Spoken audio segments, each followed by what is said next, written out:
Let's now get to our wake-up conversations. This is a conversation that we will talk about because it cannot be overflogged. Earlier when we were speaking about Nigeria happening to us, Gbenga was giving the positive angle to it. But the truth is, the current explanation or interpretation of may Nigeria not happen to you is not positive. It's negative. And it's the same sentiment that Somtoma Duagu had when she put out this tweet before she died. She put out a tweet saying, may Nigeria not happen to me or anyone that I care about. That was the tweet that she put out. Unfortunately, she's no more. And what happened? You know, this young woman was attacked. Her apartment where she lived was attacked in the Katampe area of Abuja.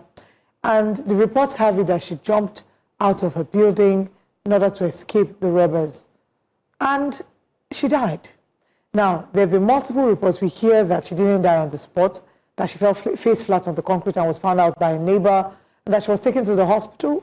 We hear that, you know, they were asking for, the hospital was asking for I don't know what the information was. Police report, identification. We hear, we cannot confirm this, but we hear that the police were saying that they didn't have fuel. Again, when we say that may Nigeria not happen to you, it's that when you are in a time of need, that the systems will work in your favor to be able to ensure that you get the help that you need. So, let's backtrack. Okay. The cable newspaper had gone on site to do investigation to see what may have gone wrong. And the journalist reported that, first of all, they had no CCTV. For an apartment where you're paying about 5 million naira for a 2-bedroom apartment, the CCTV cameras were not working. The cable also reported that at the night of the attack, the inverters were down, leaving a number of their apartments in darkness on the night of the attack. And you ask yourself, why do you pay this much and you're not able to get the barest minimum? The barest minimum in this case should be security. Even the fact that this could happen in the seat of power, the Federal Capital Territory, Abuja, should be the safest place in the country because that is the seat of power. But unfortunately, this young woman has had her life snuffed out of her. A bright, shining light, a former pageant queen, TV anchor with the Rise News. She had just gotten off her shift, according to reports, that night and went home, unfortunately, to her death. And now the nation has been thrown in mourning. Her family will never get over the pain. You know, the work that she's been doing over the years and the potential that the future had for her. She can't explore any of that anymore because her voice has been snuffed out because of insecurity. So when we say that we are winning the war against insecurity, Somtoma Duagu's death is a reminder that we have a long way to go.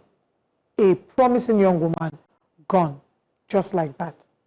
It's sad. It's a sad situation. It's a sad instance that took place, or what happened. It's also sad in the sense that this is a young, promising individual who is also a Nigerian. And I think I did stumble on one of our videos where she said she could have chosen to say she's from the United Kingdom but she chose to because she's partly. And her friends said she was fiercely patriotic, that she used to carry Nigeria. Exactly. Yeah. I think I also came across that, and now it's happened, and you can only wonder who's next, because that's the question you're going to ask: who's next? And if you look through the entire timeline right before her death, you would see that social media has been agog with a lot of incidences bordering on insecurity. I don't know if you guys saw the video of the lady her husband in Kwara State was just in front of her, and she was crying, she was videoing and saying, and she was laying curses on those who killed him. People who were kidnapped along the road, just traveling. You know, Kwara State. The girl that was recently called to bar. Yeah. That was kidnapped. Yeah, thankfully she's been released. Exactly. So you're having repeated instances, and Nigerians have decided to do the job as well for the security operatives or officers by taking videos, showing you what they're going through, which ordinarily I should be. You know, Gbenga, my question is, what really stops the president or the government itself from calling a state of emergency on insecurity. Looking at the key and states it's the primary responsibility is in the Constitution. It's taking the lives of every citizen, basic one at a time. Of every government, and coming out on Independence Day to say that we've surpassed the problem of insecurity. No, we've not. It's a slap on the face of millions of Nigerians, and it's almost like driving in a dagger into their heart, especially at this time in our nationhood. Like I said earlier, they're countries with challenges. We'll overcome them, but just wishing it away or being economical with the truth is not the way to go. And like you said, we need to declare a state of emergency. And from Olive's cataloging the chain of events that happened, and may her soul rest in peace, Somi Madrago, very terrible incident. And this is where every Nigerian has a role to play, and every government agency. There's a consumer protection agency. And we need to stop saying, oh, I don't want to complain because they will say my wahala is too much.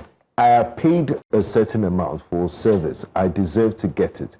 If that company, if the accommodation isn't paying, Lagos State has a Lagos State Consumer Protection Agency, and they're very active. You can go there and complain that, look, I'm not getting proper service delivery. I'm sure many residents there would have complained to management and the, what do you call those people? Estate management. The estate people. Estate residents, the estate agents. Yes, the guys in charge of management, exactly, the estate management, that this is not working. And, they always tell them we're working on it, we're doing something.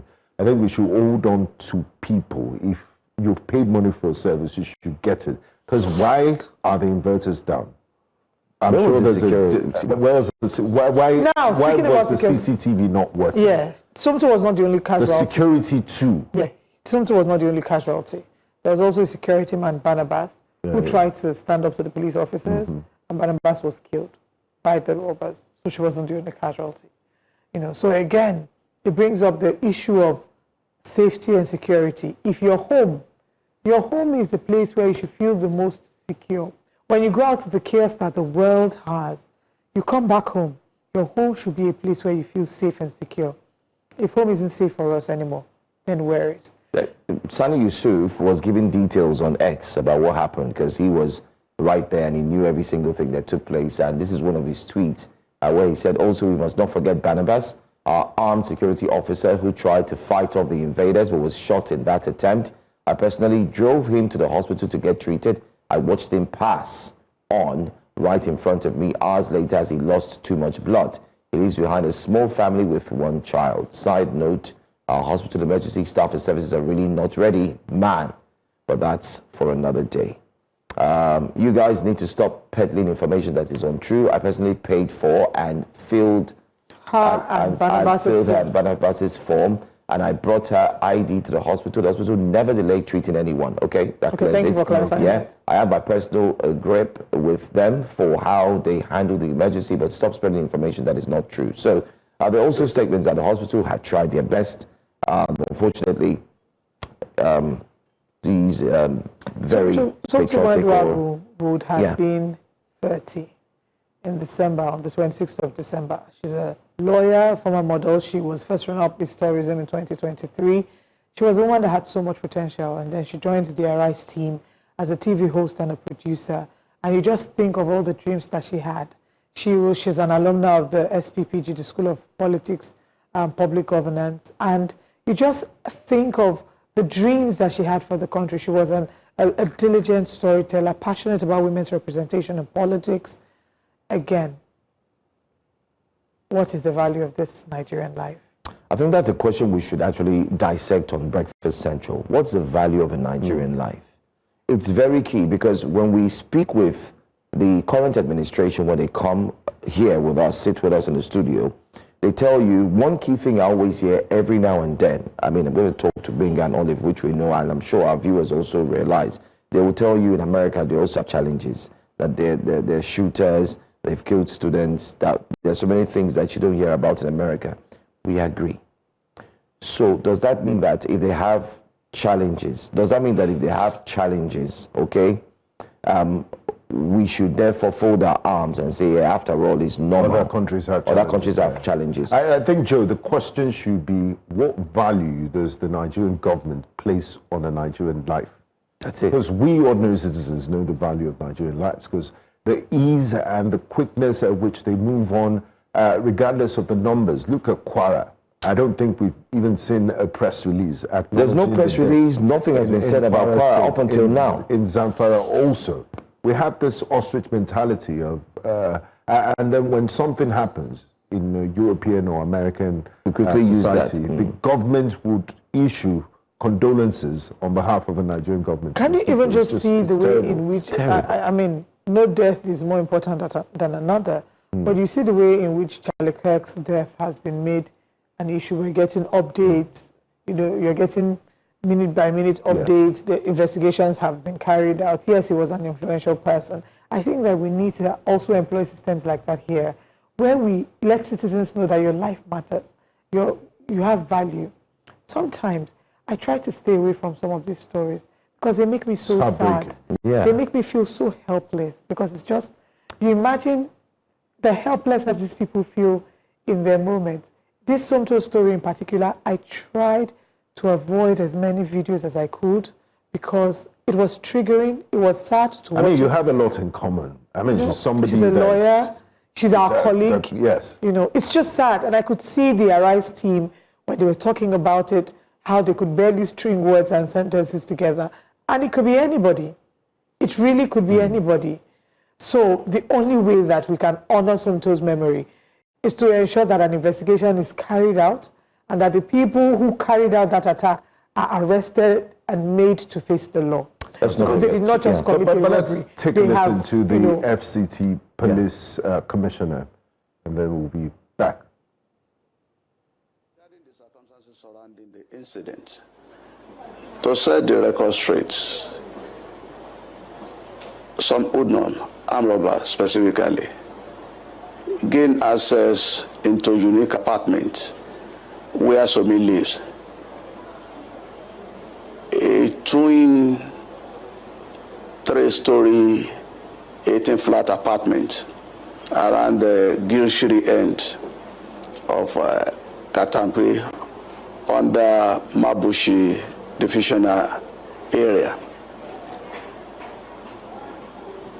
At this point in time, 2 guards were on duty, security men. These are private guard.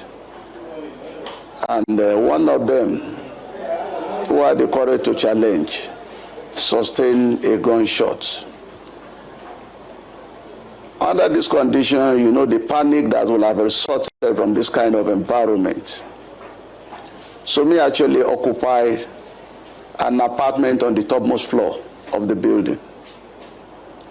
And out of the fear, she jumped down from that 3rd story, the top floor. The consequences is what we are seeing. It's so sad, so unfortunate. This rescue call was ready to the command control room. Policemen moved to the scene. What they could see, the unconscious body of Somi on the floor. They picked her there and then and took her to my Tama General Hospital, where the doctor on duty tried as much as possible to see whether they can resuscitate her using the CPR. It's unfortunate. He couldn't make it. And that was the story. But what are we doing at our end here?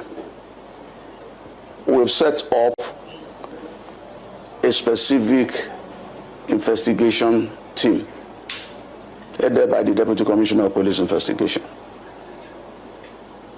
with all the tactical components required to unravel the whole situation with a view to tracking down the culprit responsible for this dastardly act. The leads we are getting, we're already working on it. No stone will be left unturned to ensure that the perpetrators are tracked and brought to justice. And the result of the investigation will be made known to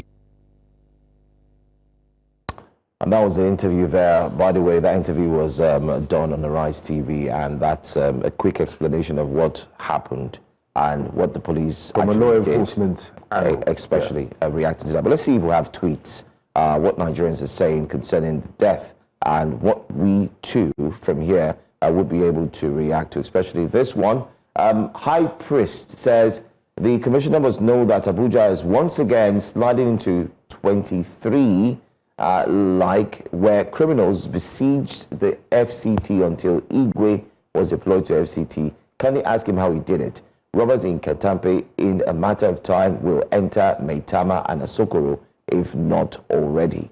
That's someone taking it back to 2023 where there was a different CP on seat. Somi goes ahead to say the Nigerian state has failed you and many others once again. One of the fundamental objectives of government is to provide security for her citizens from Kwara, Zamfara, Niger State, Katsina, Anambra, Imo, Benue. Blood of her citizens flow. The only thing they do is politics and state capture.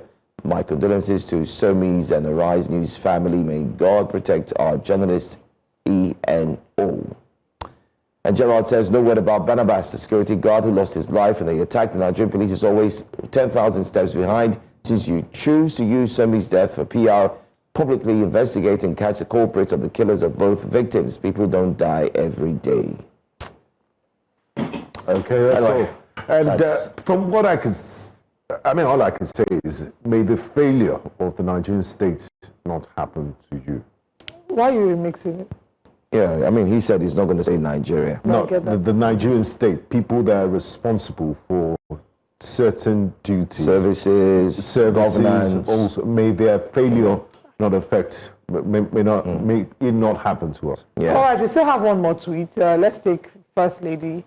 The First Lady, Senator Oluwemi Tinubu, says, I woke up to the sad news of the unfortunate and timely death of one of our young and brilliant minds in the journalism profession, Somto Chukwumaduago.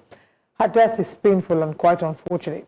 She has been cut down in her prime. I condole with the chairman, Arise News Media, Chief Nduka Gbenga, her family, friends, colleagues, and loved ones.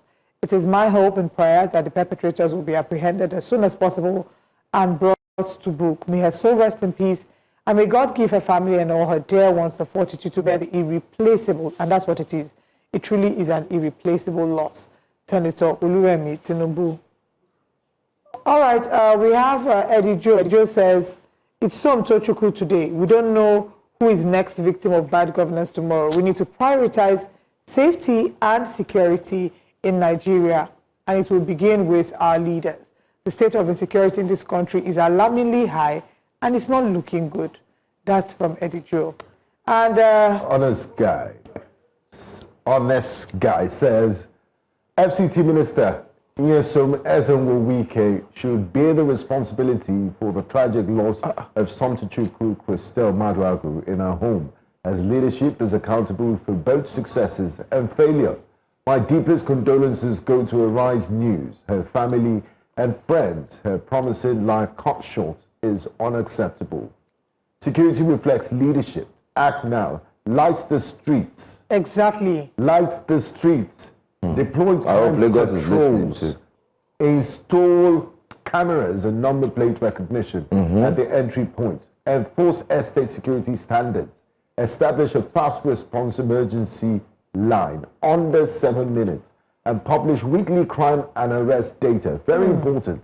Fund effective measures. Fix street lights within 48 hours. That's the second time is mentioned street lights. And ensure visible deterrence. Make Abuja safe day and night. Honor Somi's memory with tangible results. And that's I what think this is like, Olive yeah. said, that the only way this death, it shouldn't be a death in vain. It should be a wake-up call for the authorities to step up and implement some of the security measures that have been suggested. Iname also waded into it. He says, my heartfelt condolence to Arise TV, the family, friends, and associates of Arise TV News anchor, reporter, and producer. Goes there to mention a name, and then he, okay, I can see. They says the tragic death is both heart-wrenching and devastating. A young lady has been killed in a prime by murderers who are not of any use to the society. Somi had dreams. She wanted to make impact, and she did make impact on the society. This is yet another sad occasion that has reminded us of the tragedy of experiencing the failure of the Nigerian government. The fact that this horrible crime was committed in the heart of the nation's capital speaks to the collapse of the Nigerian security architecture. Nigeria has happened to Somi. Rest in peace, he says, Leonard Friend. And that's it's sad. The final tweet this morning. Let us respect the facts in the case involving Arise TV's Somtochukwu Maduagu. After listening to the accounts of the Commissioner of Police for the Federal Capital Territory, Ajao Adewale, about the incidents that led to the unfortunate death of Arise TV news anchor, Somtochukwu Christel Maduagu, one can see how fake news spread by enemies of Nigeria seeking to capitalize on a human tragedy can one day ignite social unrest and crisis. First, it is now known that the claims that the police vehicle that responded to the emergency did not have fuel in its car are false. Secondly, it was the police who took Ms. Maduagu to the hospital, contrary to media reports and social commentary claims. This was done by good Samaritans and people who were being neighborly. Thirdly, the hospital in question, Maitama General Hospital, did not reject her or ask for ID or police report before treating her. How could they, when the police brought her to the facility, they initiated a CPR procedure on her or could not revive her? Fourthly, the immediate cause of the death of Ms. Maduagu was not the robbery, though it is the remote cause. She died from injuries sustained after she jumped from a flat in a state of panic. All right, that's all. That's all that we can take on this tweet. Why do we try to politicize things? I mean, due respect to you Mr. really Reno don't have to make commentary on Mr. everything. Reno, to be honest with Mr. Reno, I think it's not everything you comment on. You have the right to be a national commentator, social commentator, but take politics away from it and just make your point. I think the only thing I would say is those men, and I really liked Inibehe's tweet when he referred to them as murderers, because they're murderers. They killed Somi. They may not have directly killed her by pointing a gun at her, but they killed her by instilling in fear. Well. You attack a person and you don't. It's just like beating a child and telling them not to cry. When I was in school, they taught us something called the eggshell skull principle, which means you take your victim as you see him. If you slap a person and the person falls down and dies, you can't say it's just a slap. You initiated the action. You will not. You may not be treated as a murder, but it will be treated as a manslaughter. Yes, the intent, the action. I think it's the actus reus. The mens rea. There. Oh, that's good. You know that. Yeah. You know, but the mens rea wasn't he tried taking a course in law, just that he was too focused on. He doesn't know it. I know it. Well done. I love that friend. But the action, you know, the physical action led to this unfortunate incident. So they should be found. The only way that Somto Maduagu's memory will be honored is by ensuring that these robbers/murderers are found and made to face the law, and to also ensure that we make Nigeria safe. People are paying premium for security, living in estates, and yet you can't even guarantee security. So even if you live in the seemingly most secure estate, there's no guarantee. Premium, it's just no guarantee. That's just what it's saying. Your money and cannot it's a failure on the estate's part, a multiple chain of failures. The FCT also needs to step up. Why do you have dark places in many parts of the country? Why are street lights almost yes, it had a security. But how many security can you put? For 15 apartments. How many can you put? And are these security, how many estates? Let's look at even our estates in Lagos. How many of our estates have armed security men? It's the regular security that will do access. Because Nigerians don't even, I mean, security, the right to bear arms is another, the best they can do is they have patrols that come maybe every hour or 2 hours, or they make distress calls they have quick distress calls to the police command. To my dear colleagues, yeah. I think, I'm still going to say it, I mean, that's why Wake Up Conversation on Breakfast Central is an opinion platform for us to also express what we think about some of these stories. I think until we call for a state of emergency on insecurity, we are about to see a whole lot go up in flames. And I do not mince my words. Don't take my words for it. Just go and see what is happening everywhere as we speak. And that's why when the president spoke yesterday, part of the things we're expecting to hear was that going forward, we would initiate XYZ. maybe he would leave that to the security advisor, okay? And if the NSA doesn't do anything, especially in Abuja, then we know that there's trouble. Well, we'll continue to follow the case. I don't think that this is a story that I was have allowed one to. more thing to say Please go ahead. with regards to this incident is for the government and the authorities in charge.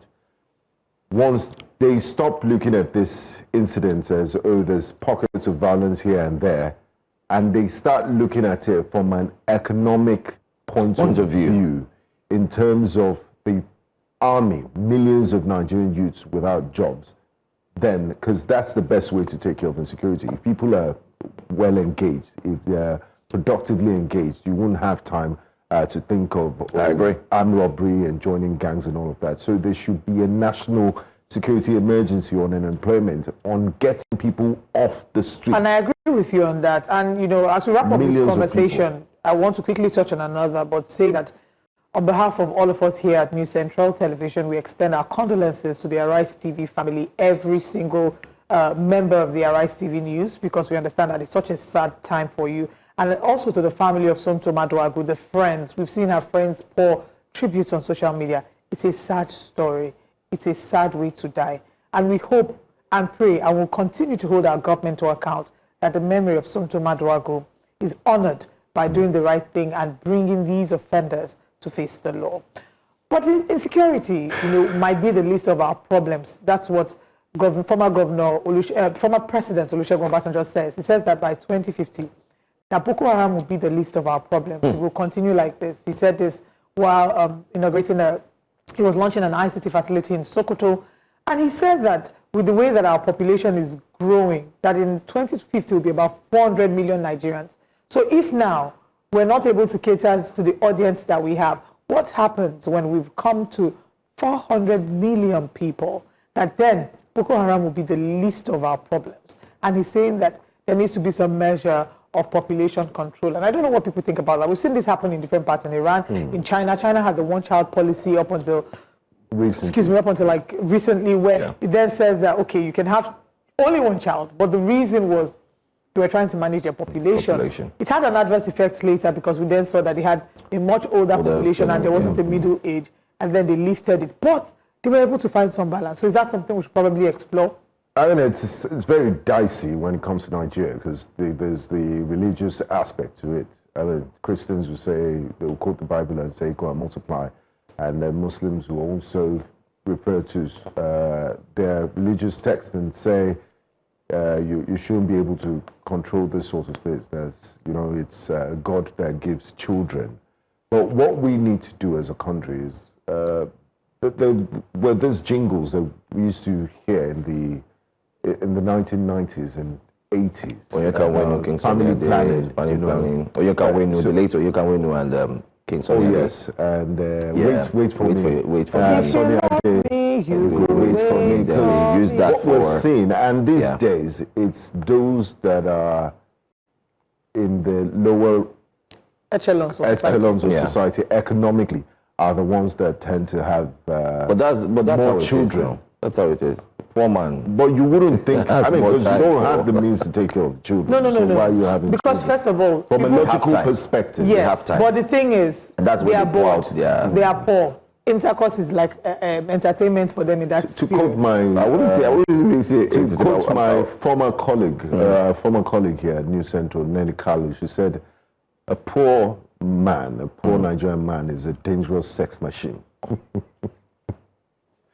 So, I mean, but these are serious issues that former President Obasanjo has raised, and they will have serious economic, Implications. social, security implications for us as a country if we don't begin to address it now. Because we don't have long-term plans. We look at the next electoral cycle. Who is planning? That's where I was going to. Have you guys realized something? I mean, I don't know. I know we've been on breakfast. This is going to about 3 to 4 years now. Have you realized that majority of the conversations that are very big in terms of conversations are always bordering on politics, where we're going or things that are happening just However, right now. even after the politics, it's still about politics. Who's politicking? Like we're talking about 2027, we're talking about that for a most long of the time. politics is about the individuals, what they will do. Do We you don't understand? talk policy, long-term policy. Policies are we're very hanging in the short-sighted. balance. It's why I would say, and then again, it's not just about the politicians. I think that those who are in the other arms of government, well, they're also politicians in some sense, the lawmakers, right? It's just that when we think about this, we often think about the president, we think about governors. Lawmakers are a very key tool in facilitating this change. If I, for example, become a lawmaker and I say, you know what, I'm going to push for a bill to ensure that we protect the rights of, or we ensure that there's some sort of policy that protects children. You know that if you give birth to more than a certain number of children and you can't cater for them, the government will take your children from you. When you know that, you probably, I'm not saying that I will do that. I'm just thinking of... In America, they will take care of them, but in Nigeria...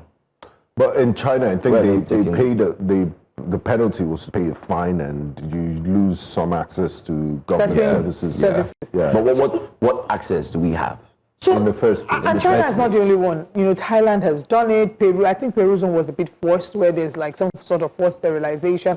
There have been different countries in the world that have advocated for this. But here in Nigeria, our challenges are a lot.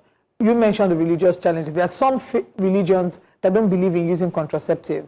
So if they don't believe in using contraceptive and you are being intimate with your spouse, of course, pregnancy will follow you. You're playing with a loaded gun. Exactly. Pregnancy will follow you.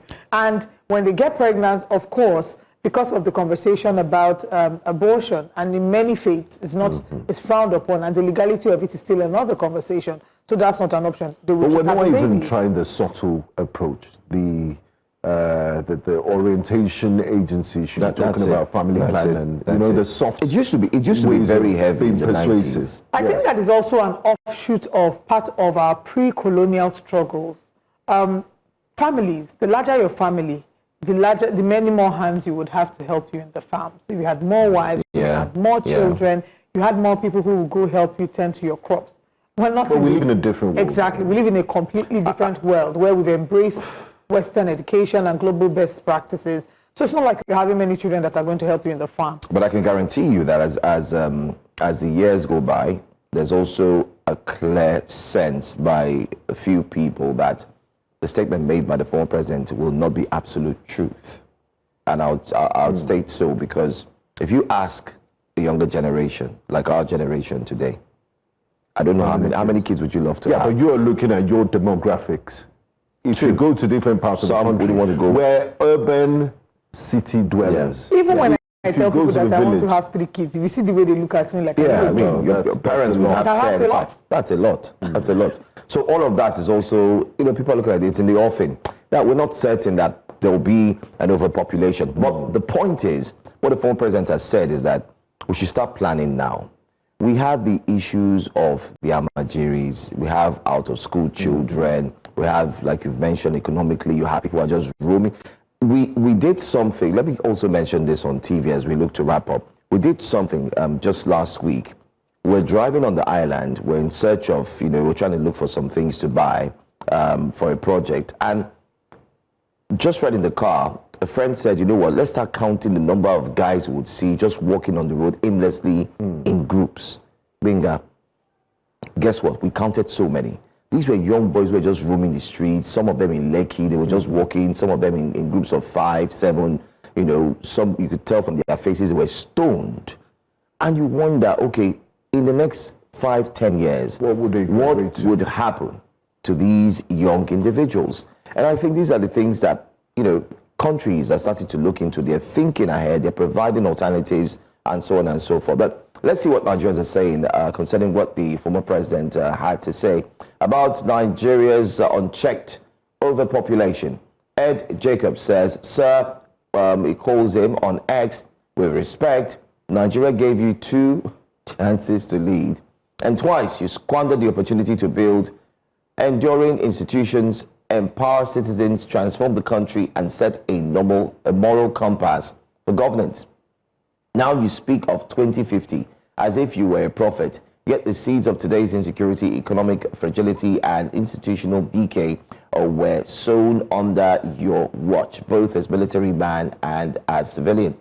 You were not a bystander, you were an architect of all the issues facing Nigeria. The Nigerian people are not a problem to be managed. They are a resource to be unleashed. I love that. I love that. What we need is not more apocalyptic warnings from retired statesmen, but accountability, humility, vision, and space for new leadership rooted in integrity and innovation.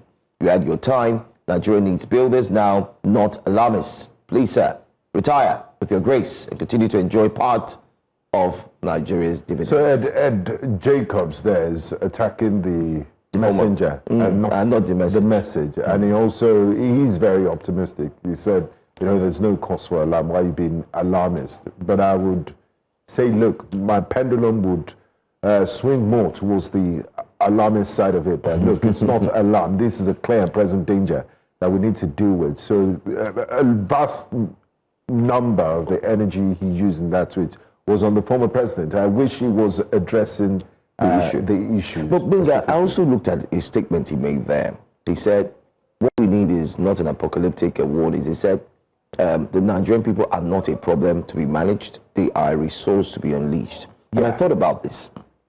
There is no country you go to. Employed Nigerian citizens. But there's no country you go to that you wouldn't find a Nigerian, at least one who is doing well.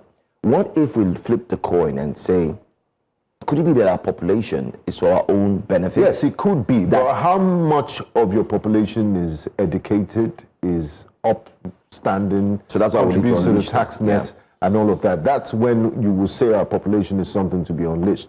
Not 10 million out of school kids, not people in multidimensional poverty. You want to unleash millions of people in multidimensional poverty. Let's deal with those issues, and then we'll have a population. Like termites, they will eat anything. They will clear anything that comes in their path. Let's make Nigerians more productive.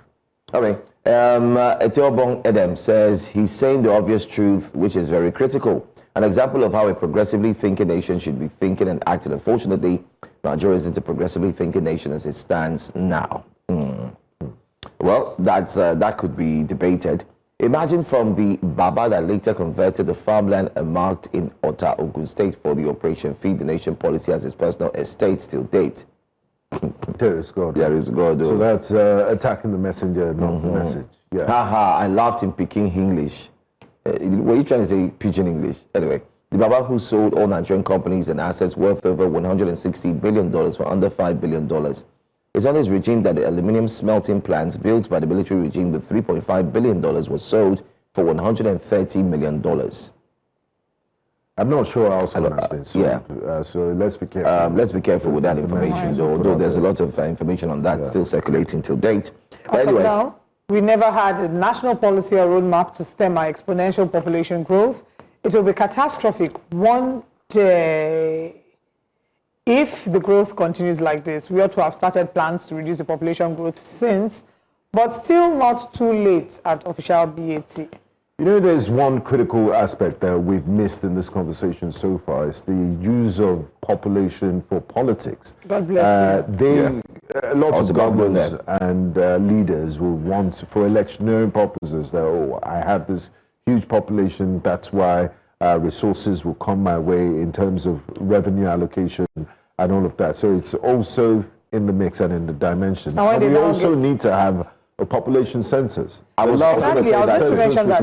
Can we say for sure how many Nigerians we are? No. Can we say for sure how many people are in each state?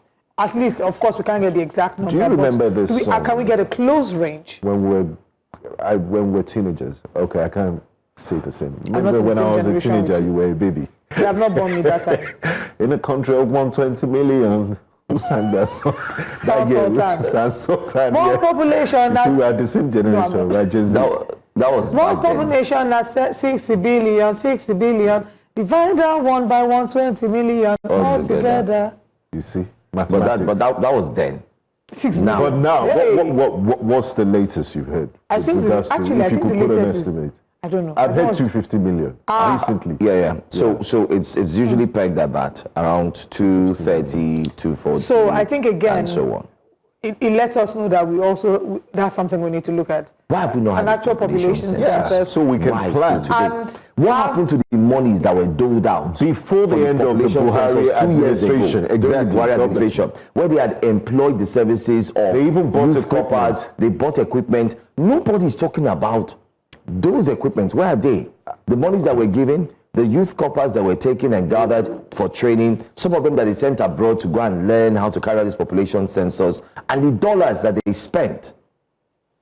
And yet, no Okay, I think I'll census. do an investigative piece on that. Please You've do just that. given me a challenge, and we'll look into it. I'm proud of you for doing that. Thank Yeah. you very much. Let me do it first. Okay, let's just quickly look on YouTube and take one or two comments before we head out of here to share you our top stories. Makuya Chukwemeka, good morning. Good morning to everyone on YouTube. Good morning, Remi Adeleke. I'm seeing here, I read that the lift that killed the other lady in the secretariat is still bad after 2 years. Oh yes, I saw that too. Not secretariat. The hospital, the medical, Yes. the residential hall. Oh my goodness. till today. I think I saw someone put that up as well. They don't seem to believe the police chief story. Say police chief story is not clear. How can she jump from the third floor? Well, I think maybe the way to explain that would just be the panic. Yeah. Somebody says, why did she jump? I'm like, there we Or go again. you can't question or fear of rape or Exactly, I was saying you can't- she's been working, you can't question- different things. She's tired. She You was can't question tired. She just woke up. her instincts in that the moment. panic, Because you're thinking gunshots. Yeah. of, first of all, they can shoot me. Maybe if I jump, I'll have a better chance. You can think they can rape me. Yeah. You know, So you and don't it's even question- worse. As a person, as a human, it's bad enough. As a woman, it's worse. Seeing over 10 men, even 2 men is enough for you to lose your senses out of, fear. We see here, well, so, they say sorry about your ordeal, life in Lagos. May Somi's soul rest in peace. Seems we shouldn't pray for Nigeria not to happen to us because it has eventually happened to some persons who said that prayer. Failure of the well. Nigerian state should not happen to us. The failure of the Nigerian state. May her soul rest in peace. May the soul of Barnabas rest in peace. And may the offenders be brought to face the Lord.